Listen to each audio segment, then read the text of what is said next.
प्यारे साथियों, आप सभी का हमारे चैनल पे बहुत बहुत स्वागत है।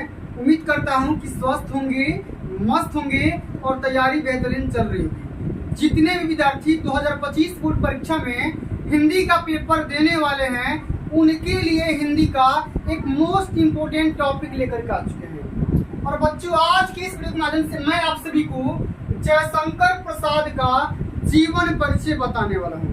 बच्चों, ये जो टॉपिक है, इस टॉपिक में ज्यादा कुछ कहने का बात नहीं है। ये टॉपिक अपने आप में इतना ज्यादा मोस्ट इम्पोर्टेंट है कि हर साल पेपर में 5 नंबर का छपता है।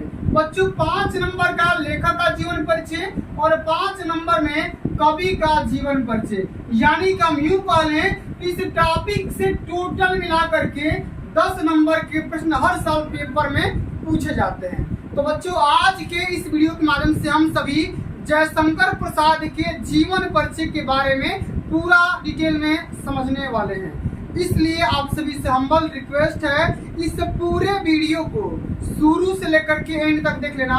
वीडियो को लाइक कर देना, शेयर कर देना, चैनल पर नए होंगे तो सब्सक्राइब कर देना। आइए बच्चों, बिना टाइम को वेस्ट किए सेशन की शुरुआत करते हैं। और सबसे पहले यहाँ पे देख पाते हैं ना, इसी प्रकार से आप सभी को लेखक का जीवन परिचय लिखना होगा।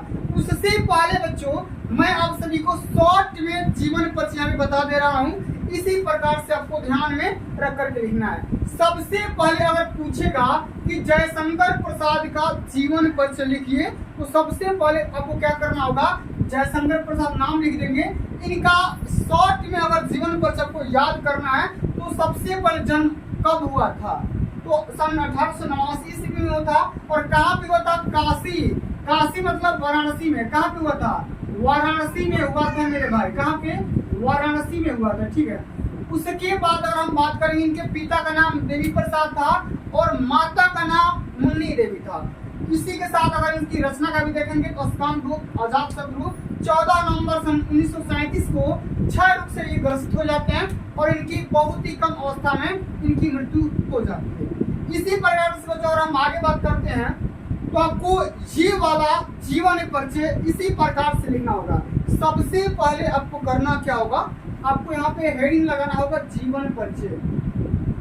देख रहे हैं, इसी प्रकार से इसमें क्या लिखेंगे, ध्यान से समझते हैं एक बात को। तो हिंदी साहित्य के महान कवि, नाटककार, कहानीकार एवं निबंधकार श्री जयशंकर प्रसाद जी का जन्म काशी के प्रतिष्ठित परिवार में सन 1889 ईस्वी में हुआ था।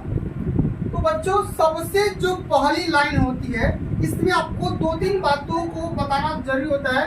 सबसे पहले इनका नाम, इनका जन्म कब हुआ था और इनका जन्म कहाँ पर हुआ था, ये आपको बताना जरूरी होता है। जैसे काशी में हुआ था और कब हुआ था? 1889 ईस्वी में। ओके, आगे समझते हैं। इनके पिता का नाम देवी प्रसाद और माता का नाम मुन्नी देवी था। ये 2 बातें आपको पता होनी चाहिए। बचपन में ही पिता की मृत्यु हो जाने के कारण जयशंकर प्रसाद की प्रारंभिक शिक्षा घर पर ही हुई। इन्होंने हिंदी, संस्कृत, उर्दू, फारसी भाषा का गहन अध्ययन किया। माता पिता तथा बड़े भाई की मृत्यु हो जाने के कारण इन्होंने व्यवसाय और परिवार का उत्तरादायित्व संभाला ही था कि युवावस्था से पूर्व ही भाभी और एक के बाद दूसरी पत्नी की मृत्यु हो जाने के कारण इनके ऊपर विपत्तियों का पहाड़ ही टूट पड़ा। तो बच्चों, देख सकते हैं कि जिनके माता पिता चले गए, माता पिता के बाद इनकी जो भाभी थी उनका देहांत हो गया। मतलब कि इनका जो जीवन था कठिनाइयों से जर्जर भरा हुआ था। ठीक है, आगे समझते हैं कि इनको विभिन्न विषम परिस्थितियों से जीवन संघर्ष करना पड़ा, लेकिन इन्होंने हार नहीं मानी। तो बच्चों, आप सभी से मैं भी बोलता हूँ कि जीवन में संघर्ष तो बहुत है, कठिनाइयाँ बहुत है, लेकिन आपको उन्हीं सभी कठिनाइयों को झेलते हुए आगे आपको रास्ते अपनाने पड़ेंगे और उन मुश्किलों को आसान करना पड़ेगा। आगे समझते हैं कि निरंतर साहित्य की सेवा में लगे रहे।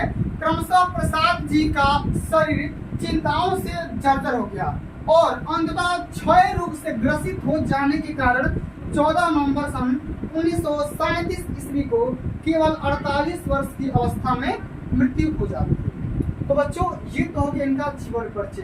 अब जीवन परिचय से संबंधित एक इनका रचना का नाम भी पूछा जाता है, तो आपको 2-3 या 4-5 जितनी भी रचना का नाम याद है यहाँ पे तैयार कर लेना है। जैसे यहाँ पे स्कंदरूप, अजातशत्रु, चंद्ररूप, आकाशदीप, कंकाल, पृथ्वी, कमायनी, झरना, लहर, आस्तु, तमाम प्रकार की इनकी रचनाएं हैं। अगर आप याद कर पाओगे तो याद कर लो, नहीं तो 1-2 रचना का नाम जरूर याद करके जाना, क्योंकि भैया 1-2 रचना का नाम पूछा ही जाता है।